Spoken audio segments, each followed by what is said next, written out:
Ser podcast. Moisés Kaufman, bienvenido a la cadena Ser.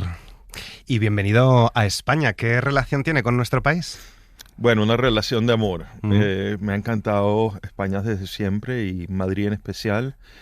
Anoche estaba caminando por las calles de Madrid y una calle era la de Cervantes y la otra calle era de Valle Inclán y la otra calle era de Lorca y me siento que estoy acompañado por los escritores que me ayudaron a criarme.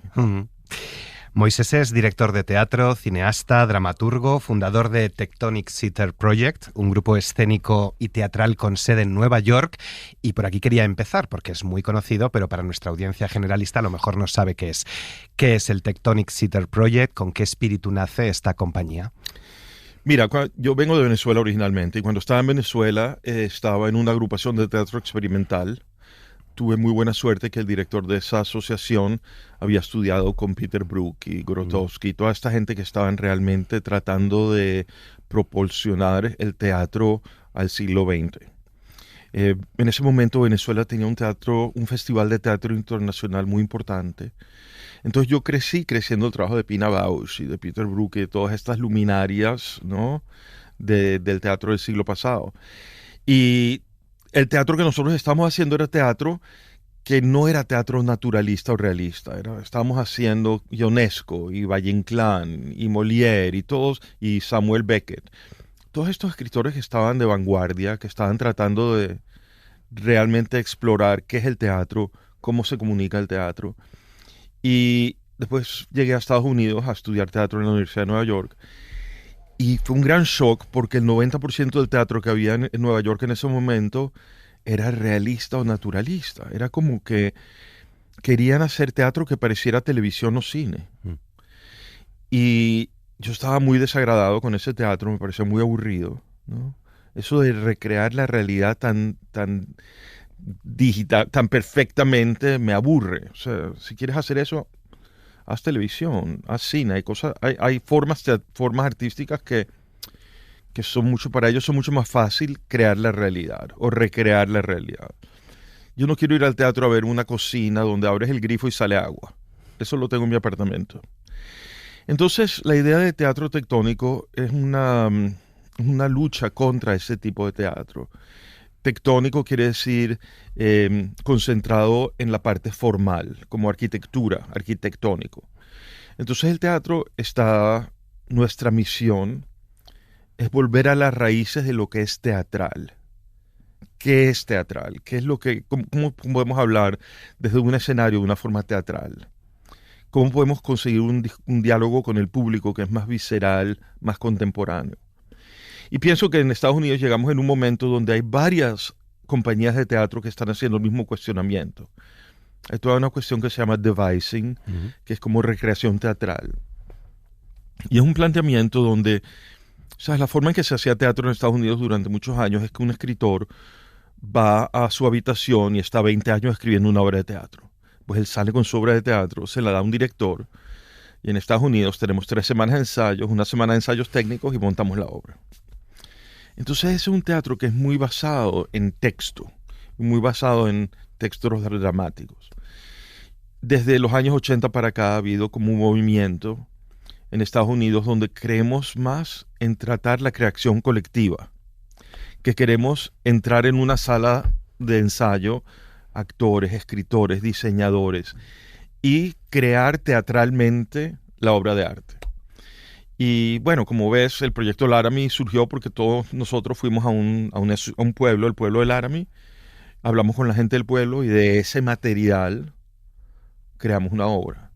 La obra que vamos a ver aquí, Blaubeuren, fue creada porque yo fui a ver unas fotos que habían sido recientemente descubiertas y de las fotos, entramos con las fotos en la sala de ensayos y de ahí creamos el texto teatral. Ya me lo ha adelantado, Moisés es el autor del proyecto Laramie sobre el asesinato real, ese crimen homófobo de Matthew Shepard en Laramie, o también Blaubeuren, aquí hay arándanos, que nosotros ya hemos visto en España con la traducción y adaptación de Sergio Peris-Mencheta. De esa versión usted todavía no ha visto nada. No, la veo el miércoles. El miércoles. ¿Y tiene ganas? ¿Qué sentimiento tiene uno a la hora de enfrentarse a una adaptación de su propio texto? Mira, es muy emocionante. Nosotros queríamos que que la obra fuera nuestro montaje. Y en efecto llamamos a varias gente en España para traer nuestro montaje. Pero al mismo tiempo, Sergio me escribió, me dijo que había oído sobre la obra y que quería leerla. Y mi primera reacción fue, no, yo quiero hacer el montaje yo mismo. Pero después varias gente aquí me dijeron, no, tú tienes que ver el trabajo de Sergio, es un genio. Entonces vine a España y vi su trabajo y me enamoré del trabajo de él. Me parece que realmente es un genio. Y que tiene mucho en común con lo que estamos buscando nosotros en Tectonic, que es el teatro de Sergio es un teatro muy muscular. Él está haciendo cosas muy teatrales, ¿no? Y me encanta cómo dirige actores, me encanta su imaginación visual. Entonces le dimos los derechos de autor y nada, estoy muy emocionado. He visto fotos de la obra y me parece que es muy diferente que mi montaje. Sí. Él vio mi montaje, es muy diferente. Pero algo hermoso de ser escritor de teatro, que es muy diferente a ser escritor de cine, porque cuando uno escribe una obra de cine, y uno tiene la buena fortuna de dirigirla, esa película siempre va a ser la misma. Como escritor de teatro, como dramaturgo, es un poco como ser escritor de recetas de cocina, ¿no? Tú puedes hacer la mejor receta de cocina del mundo y si el cocinero no sirve, ¿no? La receta no te sale. Pero con Sergio creo que es un muy hermoso cocinero. Las imágenes que están a punto de ver son todas reales. A la atención del Museo Estadounidense Conmemorativo del Mi Holocausto. abuelo estuvo en el gueto de Son Basilea. la resistencia francesa contra los alemanes. Encontramos un cofre repleto con sus fotografías. Recibimos alrededor. Ya que me mencionaba que tenía ganas de a lo mejor haber traído su propuesta aquí a España, no sé si es una carta que sigue jugando, si tiene ganas de hacer algo en España, o bien con su propia compañía o con elenco español. Sí, mira, yo escribí una obra hace varios años que se llama Actos Indecentes, Sí. Los tres juicios de Oscar Wilde, y estamos ahorita en comunicación para ver si yo la dirijo acá en Madrid. Actos indecentes sobre los juicios a los que se enfrentó Oscar Wilde, el proyecto Laramie, también un caso real basado en documentación de entrevistas de los que vivían en aquel pueblo cuando asesinaron a este chico. ¿Qué tiene el teatro documental para usted, ese proceso creativo de especial? Mira, yo estoy obsesionado con la realidad. Y obsesionado con la realidad como una fuente de dónde sacar material para hacer narrativas teatrales. Yo creo que si tú entrevistas a mucha gente que hace teatro, es mucho más cómodo vivir en una sala de ensayo o vivir en el escenario que vivir en la vida real, que vivir allá afuera en la calle, ¿no? Entonces lo que me encanta de este tipo de teatro es que te permite tomar episodios de la vida real y revivirlos en el espacio que te sientes más cómodo, que es la sala de ensayo. Y en ese momento la sala de ensayo se convierte como un petri dish, ¿no? Como como podemos poner la vida real bajo el microscopio de las artes escénicas. No sé, y también me parece que yo siempre digo que Dios es un dramaturgo excepcional. Hay cosas que ocurren en la vida real que si yo las fuera a escribir como dramaturgo, la gente diría, ay, Moisés, por favor, qué exagerado. ¿No? Pero como son cosas de la vida real, cuando las pones en el escenario, nadie te puede decir eso porque ocurrió. O sea, el hecho de que Matthew Shepard fue asesinado de esa manera, de que lo colgaron a una cerca en las afueras del pueblo de Laramie y le dieron con la parte de atrás de una pistola 19 veces en el cuerpo. O sea, fue una crucifixión, ¿no? Si un escritor hubiera escrito eso como una ficción, parecería melodramático, parecería demasiado. Por eso digo que la vida tiene una dramaturgia mucho más acertada de lo que uno puede escribir. Son piezas además unidas por el dolor, por un crimen, por el odio, incluso también Blauberen, ¿no? No sé, después de todos estos años analizando la conducta humana y su complejidad o la banalidad del mal, no sé si ha llegado a alguna conclusión, si ha aprendido algo sobre el ser humano, si el mal nace o se hace, que ya se preguntaba Mary Shelley en Frankenstein, por ejemplo, ¿no? Esa eterna pregunta. Mira, lo que he encontrado es que cada vez que tratamos de minimizar o de poner un nivel o de responder esas preguntas de una forma económica, erramos. Hay tantas respuestas a esa pregunta como hay seres humanos.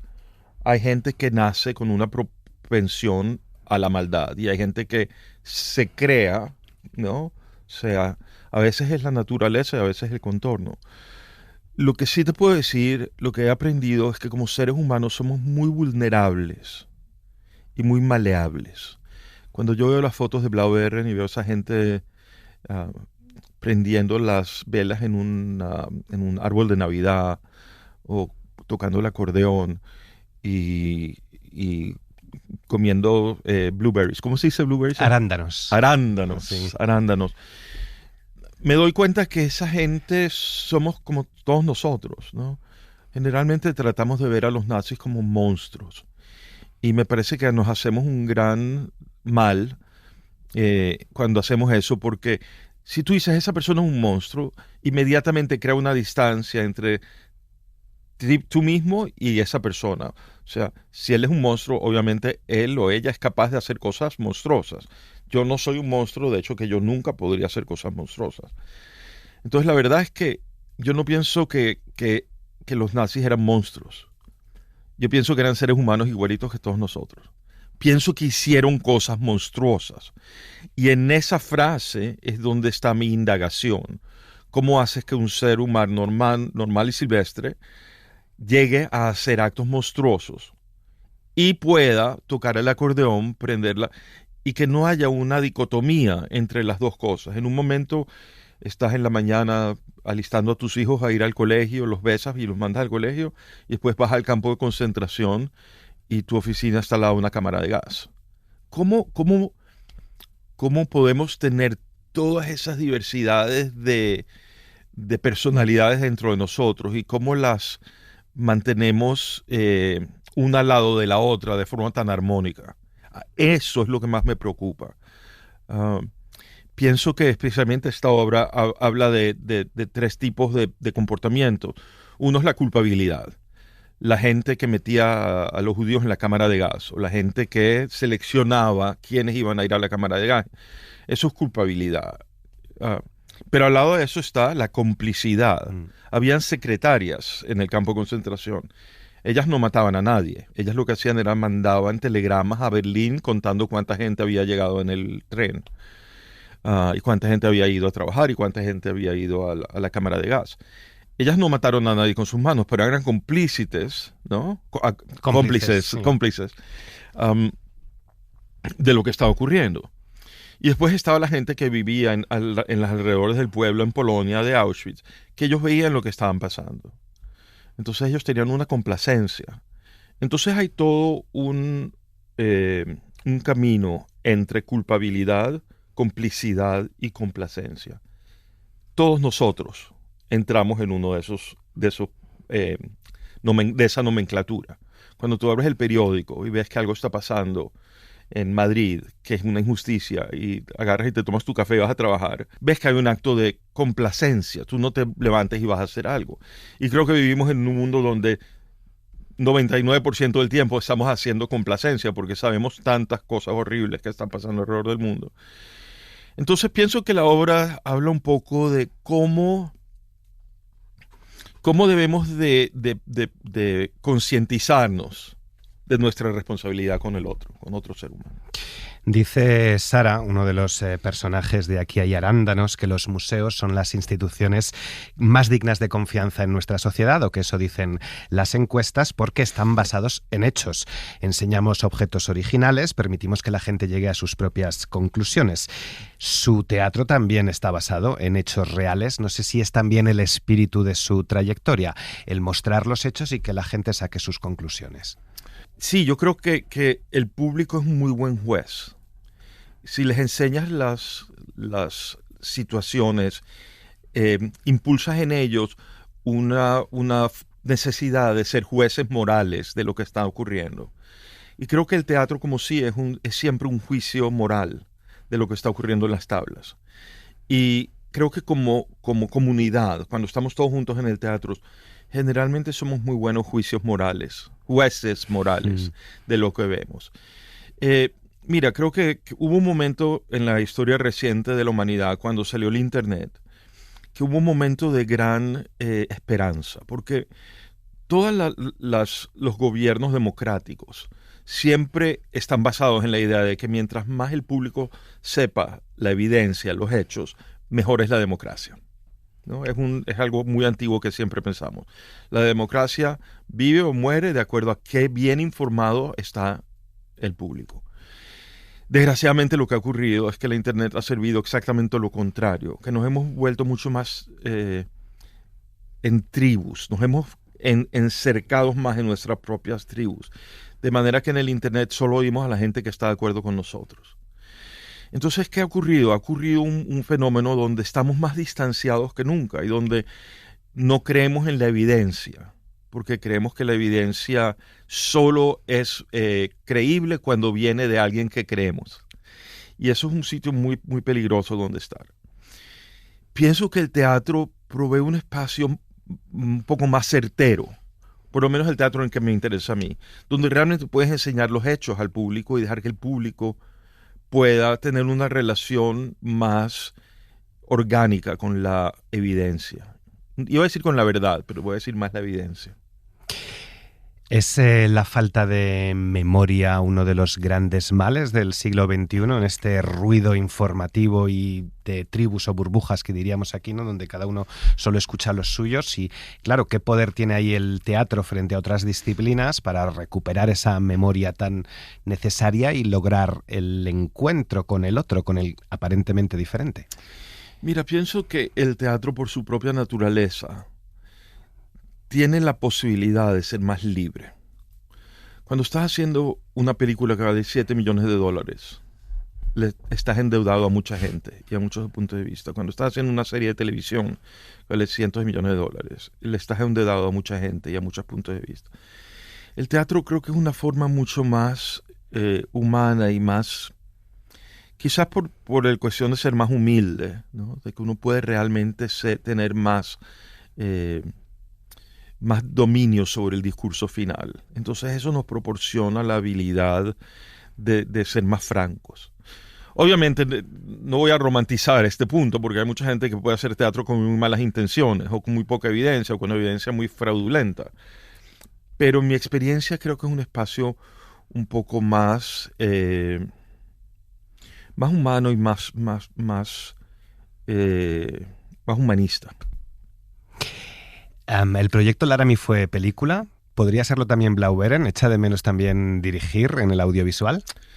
Sí, es una paradoja, porque la compañía teatral Tectonic estamos enfocados en qué es lo que puede ocurrir en el espacio teatral. Yo he dedicado toda mi vida a esa investigación. ¿Cómo es el teatro diferente al cine y a la televisión? Cuando uno habla de cuando uno habla de teatralidad, ¿a qué se refiere uno? ¿Cuál es el lenguaje teatral? Yo cuando llegué a Nueva York, yo pensaba en español y yo traducía al inglés cuando hablaba, ¿no? Y por varios meses yo pensaba en español y traducía al inglés para hablar.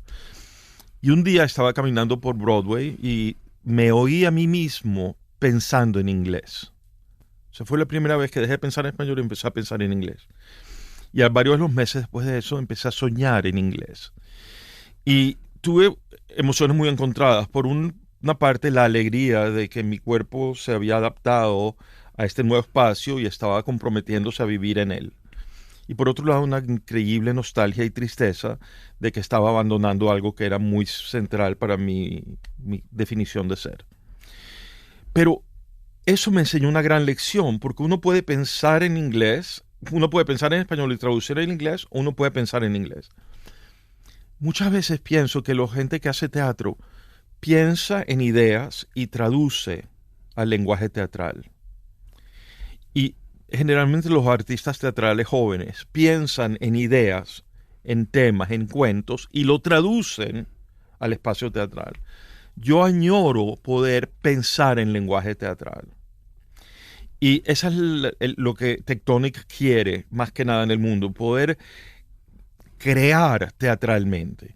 Como te dije, en Estados Unidos mucha de la creación teatral ocurre con un escritor o una escritora escribiendo en un cuarto por 20 años y sale. Entonces comienza con un texto, lo cual es muy válido. Y Shakespeare, bueno, quizás Shakespeare no, porque Shakespeare tenía su propia compañía de teatro. Entonces hay muchas veces que tú ves escenas en Shakespeare que fueron escritas porque el actor que tenía que hacer el papel tenía que cambiarse de vestuario Entonces él escribió una escena para dar tiempo. Entonces él escribía mucho más de la forma que nosotros creamos en Tectonic. Pero mucho, Arthur Miller no creaba de esa manera. Tennessee Williams, él iba y escribía su obra y se la daba a Elia Kazan.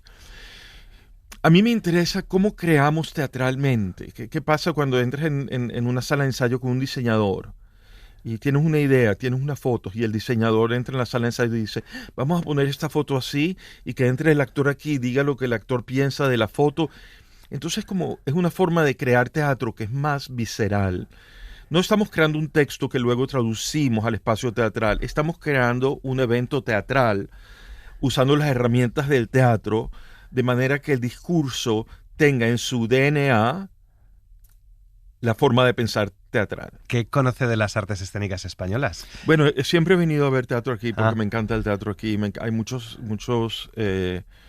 directores españoles que me han encantado. Yo empecé mi carrera en el Public Theater de Joseph Papp, y mi primer trabajo fue en el Festival Latino, y Papp siempre traía grupos españoles y con obras espectacularmente hermosas. Y también me encanta que hay otros directores de diferentes partes del mundo que han hecho su base aquí, como Declan Donnellan, ha hecho trabajos muy hermosos. Y no sé, cuando veo el trabajo de Sergio, me renueva mi creencia que el arte teatral es vigente y es contemporáneo y puede emocionarnos en la forma en que cuenta cuentos. Es usted una de las figuras más destacadas del teatro queer estadounidense. No sé si esto es importante, es una responsabilidad o es una tontería. ¿Y qué momento diría que atraviesa la escena de teatro norteamericana y mundial en este momento de retroceso en derechos o de por lo menos un alejamiento a todo lo que huela a woke, que se dice sobre todo en Estados Unidos, que de ahí hemos importado ese término también aquí en España? Mira, cuando yo empecé a escribir, siempre los periodistas me hacían la pregunta, entonces usted es un escritor gay, ¿no? Y la generación justo antes que la mía, cuando le hacían esa pregunta a los escritores, siempre se ponían bravos. Yo no soy un escritor gay, yo soy escritor, punto, y más nada. Mi respuesta es completamente lo contrario. Sí, yo soy un escritor gay. Yo también soy un escritor latino. Yo también soy un escritor venezolano. Yo también soy un escritor neoyorquino. Yo también soy un escritor judío. O sea, si yo hago mi trabajo remotamente bien, yo tengo que usar de todas mis identidades para hacer el trabajo. Entonces creo que hay un compromiso, ¿no?, con la autobiografía. Yo diría que en general toda forma de escritura es una forma de autobiografía. Pero yo sé que hay mucha gente que dice que eso no es correcto.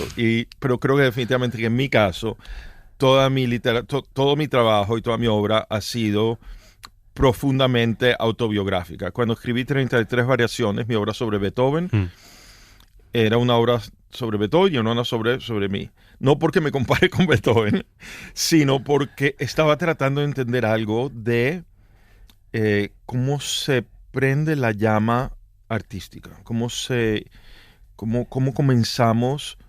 Siempre me preguntan de dónde vienen tus obras. Y esa es la pregunta más misteriosa del mundo. Uno no sabe de dónde surge la próxima idea para la próxima obra. Pero eso era lo que quería investigar.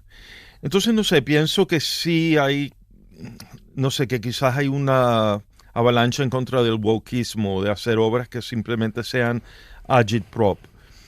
Pero pienso que eso siempre ha existido. O sea, cuando uno escribe una obra donde uno ya sabe las respuestas y va a dictarle al público lo que el público tiene que creer, hemos fracasado.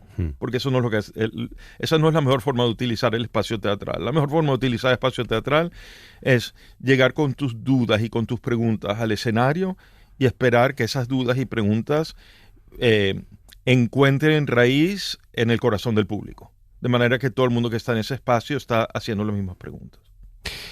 Le tengo que preguntar, claro, ya que me lo ha dejado caer, es escritor, latino, viviendo en Nueva York, judío, homosexual. ¿Cómo habita con esa mezcla en el mundo de hoy?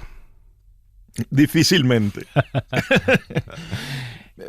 No sé, mira, en cierta forma, si tú ves el trabajo que he hecho, ya sea cuando digo el cuento de Matthew Shepard, o el cuento de Oscar Wilde, o el cuento de Beethoven, o el cuento de estos nazis, creo que hay algo que siempre me ha interesado, que es la relación entre el outsider y el público en general. ¿Cuál es la relación entre esas personas que una sociedad determinada en un determinado momento deciden que no son válidas o que no son, que no tienen derechos, ¿no? Y generalmente la historia la cuentan los que ganaron, ¿no? Los victoriosos son los que tienen el control sobre la narrativa, ¿no? Yo tenía un estudiante un día que me dijo que la historia es un cuento contado por la gente en el poder sobre generalmente otra gente que tiene el poder en el lenguaje de gente en poder. Y me parece que esa es una forma muy clara de definir lo que es la historia.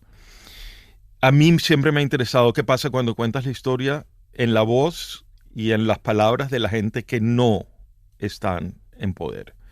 Entonces Oscar Wilde en ese momento no estaba en el poder. Hemos oído el cuento de Oscar Wilde de todos puntos de vista menos de él. Yo quiero oírlo desde sus labios. Entonces en esa obra yo usé el texto del juicio, de oír lo que él decía, cómo él se defendía, cómo él hablaba de su arte, cómo él hablaba de su sexualidad. En el asesinato de Matthew Shepard, yo quería oír de la gente del pueblo, ¿no? Hubo mucha gente que estaba hablando sobre el asesinato de Matthew, pero no la gente que lo vivió. Todo el mundo lo conocía. En 33 variaciones, para el momento en que Beethoven estaba escribiendo las 33 variaciones que se trata la obra, él estaba sordo, caminaba por las calles de Bonn como un pordiosero, la gente se burlaba de él, se reía de él, los niños le tiraban piedras cuando él caminaba porque era un personaje tan... ¿cómo es que llaman ustedes? Esperpéntico. Esperpéntico. ¿Ves? A veces es útil haber dirigido Valle Inclán. Entonces, ¿qué pasa cuando uno cuenta el cuento desde el punto de vista de la gente que la historia o la sociedad no le dio permiso de contar su propio cuento? Entonces, creo que mi trabajo me interesan dos cosas. Me interesan la vida real y me interesan contar el cuento de la gente cuyo cuento no fue contado o no fue contado por ellos.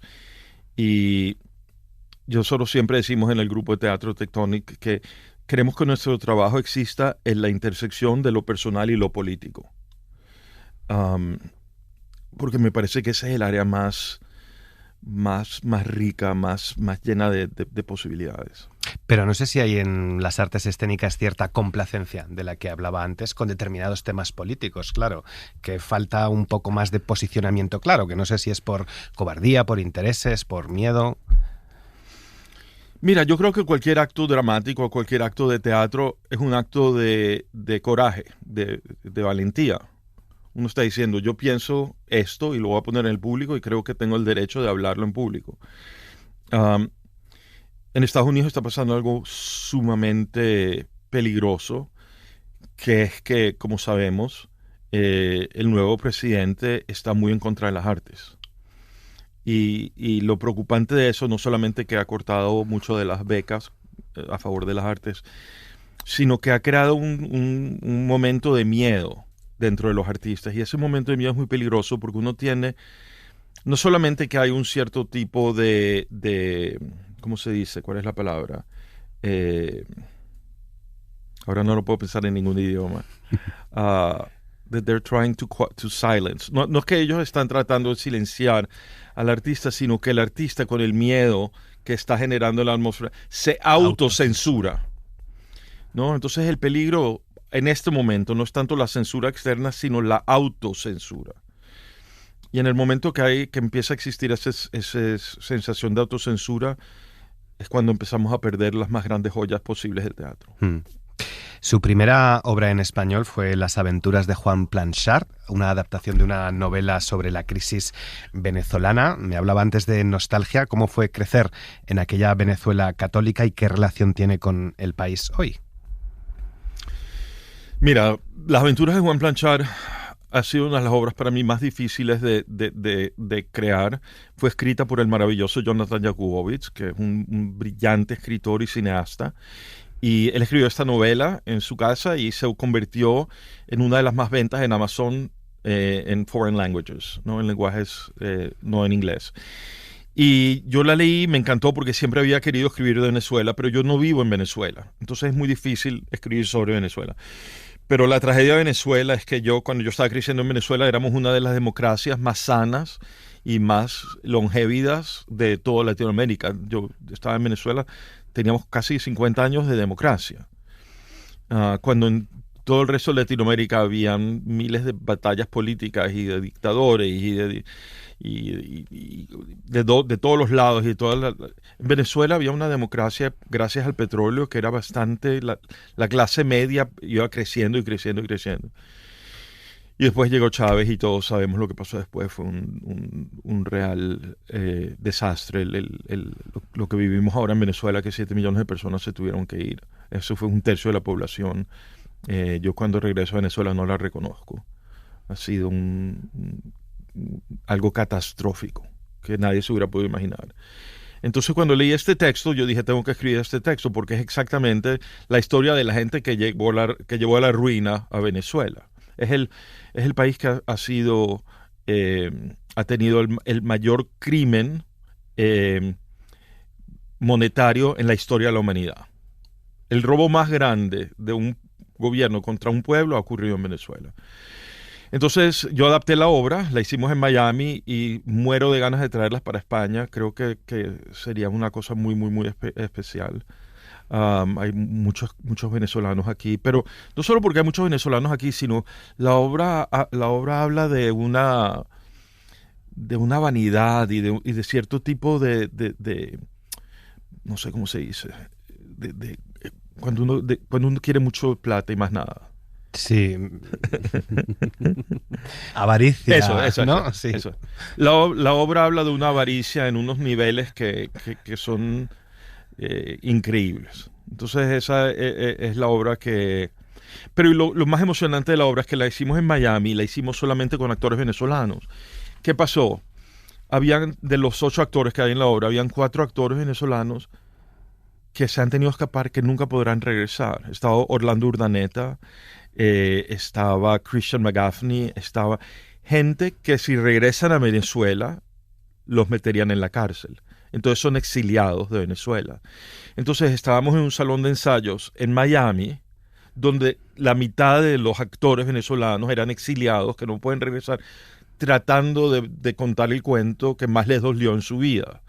Entonces generalmente íbamos de un día a estar llorando por 3 horas todo el equipo a momentos de una pausa,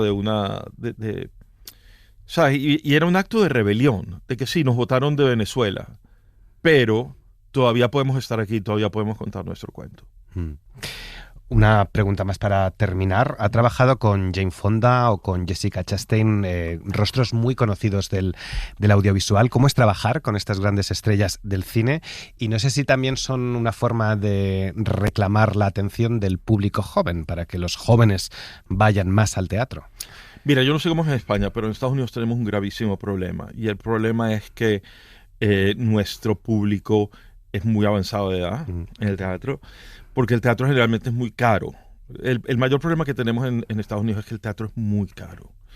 Entonces, nosotros en Tectonic tenemos una regla que siempre tenemos un cierto número de entradas para estudiantes, para gente que pueda entrar sin tener que pagar. No, ahorita la obra de Broadway que está ahorita, que se llama Good Night and Good Luck, con George Clooney, una entrada cuesta $900. Entonces, ¿quién puede pagar eso? Entonces creo que hay un movimiento, y definitivamente cuando yo trabajé con Robin Williams, bueno, en primer lugar quería trabajar con Robin Williams porque era un genio, pero también era un deseo de traer diferente público al teatro. Jessica Chastain, Jane Fonda, son gente que ellos traen público, que la gente los quiere ver. En términos de cómo ha sido trabajar con ellos, mira, como trabajar como cualquier otro actor, algunos son increíblemente humanos, hermosos, generosos en la sala de ensayo y algunos no. Como todos.